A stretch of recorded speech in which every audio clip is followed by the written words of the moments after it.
ഞാന് ജോലി എന്തെങ്കിലും ഇവിടെ ജോലിയൊന്നും ഇല്ല. എന്തെങ്കിലും പഴയ പോലെ കച്ചവടമൊന്നുമില്ല, അതാണ് പ്രശ്നമാണ്. ജോലിയൊന്നും ഇല്ല ഇവിടെ, കച്ചവടം ഇല്ലാത്തതുകൊണ്ടാണ്. പിന്നെ ഷിജോ ചേട്ടൻ പറഞ്ഞിട്ടാണ് വല്ലാത്തൊരു അവസ്ഥയാണ്. ഷിജോയാ? എന്തെങ്കിലും ഒരു ഷിജോ പറഞ്ഞാൽ ഒഴിവാക്കാൻ പറ്റില്ലല്ലോ. എന്തെങ്കിലും ഒരു കാര്യം ചെയ്താ എനിക്ക് ഞാൻ ജോലി തരാം. ഇവിടെ ഒരു കസ്റ്റമറിനെ വരികയാണെങ്കിലേ എന്നെ കൊണ്ട് പറഞ്ഞ എന്തെങ്കിലും സാധനമാരെ കൊണ്ട് ഇടിപ്പിക്കണം. അവർ വെറും കൈയോടെ പോകരുത്. വരണവര് എന്തെങ്കിലും എനിക്ക് ഇഷ്ടമുള്ള എന്തെങ്കിലും അവരൊന്ന് അടിച്ചേൽപ്പിക്കണം. അറിയാലോ കച്ചവടം, നമുക്ക് അറിയാലോ കച്ചവടം കുറവാണ്. അപ്പൊ എന്തെങ്കിലും ബനിയന ഡ്രസ്സാ നിർബന്ധമായിട്ടും അവരെ കൊണ്ട് ഇടിപ്പിക്കാൻ പറ്റുമെങ്കിൽ എനിക്കിവിടെ സ്ഥിരമായിട്ട് ഞാൻ ജോലി തരാം. നമുക്ക് ട്രയൽ നോക്കാം. എന്തായിട്ടും ആയിരിക്കും ഒരൈറ്റം. ആ സാറേ, ഷർട്ട് എടുക്കാൻ. ഷർട്ടല്ലേ അത് അവിടെ ഉണ്ടല്ലോ, അവിടെ പയ്യുണ്ട്. സ്റ്റൈലുള്ള ഇപ്പോഴത്തെ ട്രെൻഡി മോഡലാണ്.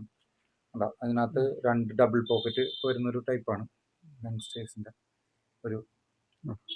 ഇത് വേണ്ട, വേറൊരു മോഡലുണ്ട്. വേറൊരു മോഡൽ നോക്കാം. ഇത് വിൻ ക്ലബ് എന്ന് പറഞ്ഞിട്ട് കമ്പനിയുടെ ഷർട്ടാണ്. കമ്പനിയുടെയാണ്, കോട്ടൺ ആണ്, നല്ല ക്ലോത്ത് ആണ്. അത് എന്താ പറയാനായിട്ട് അത്യാവശ്യം മൂവ്മെന്റ് ഉള്ളൊരു ക്ലോത്ത് ആണ്.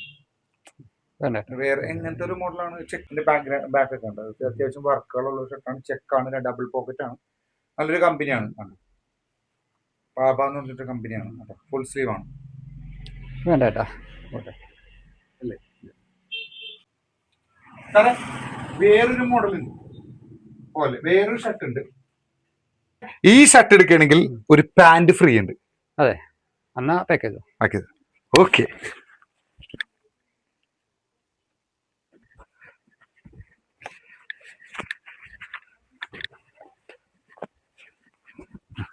അവിടെ ബില്ലടിച്ചു.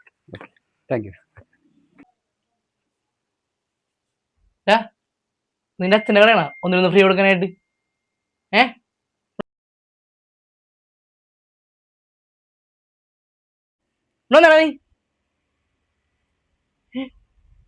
എന്താണിത്?